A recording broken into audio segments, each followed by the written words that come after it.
नमस्कार दोस्तों, आपका हमारे चैनल इट्स कारण रॉय में स्वागत है।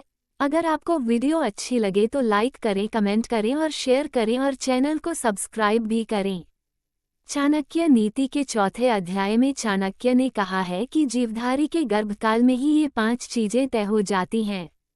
पहला आयु, दूसरा कर्म, तीसरा धन, चौथा विद्या और पांचवा नृत्य। साधु महात्माओं के से पुत्र मित्र बंधु से अनुराग छूट जाते हैं और जो उनका शंख करते हैं उनका कुल उज्जवल हो जाता है।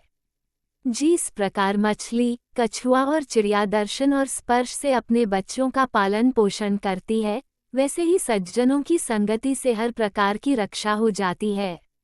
यह नश्वर शरीर जब तक निरोग व स्वस्थ है या जब तक मृत्यु नहीं आती, तब तक मनुष्य को अपने सभी पुण्य कर्म कर लेने चाहिए, क्योंकि अंत समय आने पर वो क्या कर पाएगा। विद्या कामधेनु के समान है। ये बुरे समय में भी फल देती है और विदेश में तो ये माँ के समान आपकी रक्षा करती है। इसी कारण से विद्या को गुप्त धन कहा जाता है।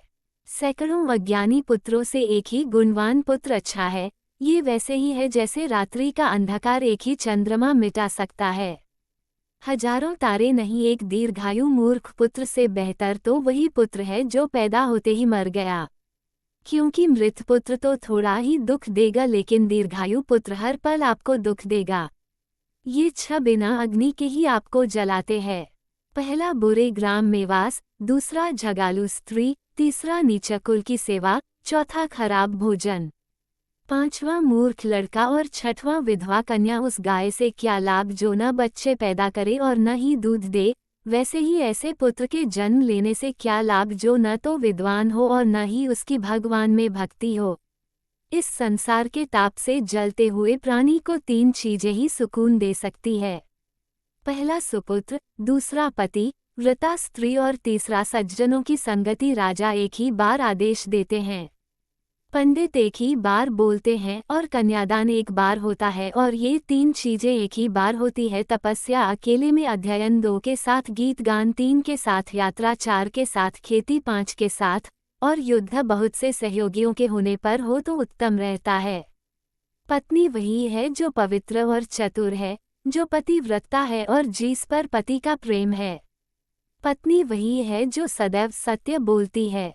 बिना संतान के घर सुना है, बिना मित्रों के दिशाएं सुनी है। मूर्ख लोगों का हृदय भावों से शून्य है और सबसे अधिक शून्यता है दरिद्रता। अभ्यास न करने पर शास्त्र विष बन जाता है, भोजन न पचे तो विष बन जाता है, दरिद्र लोगों की सभा विष बन जाती है और विद्रोह के लिए युवती विष जान पड़ती है।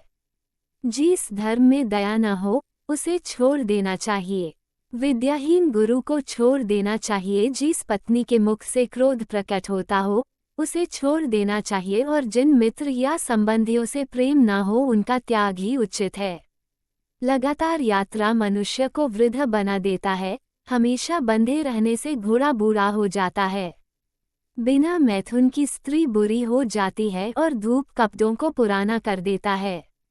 बुद्धिमान व्यक्ति को निम्न का बार बार विचार चाहिए। सही समय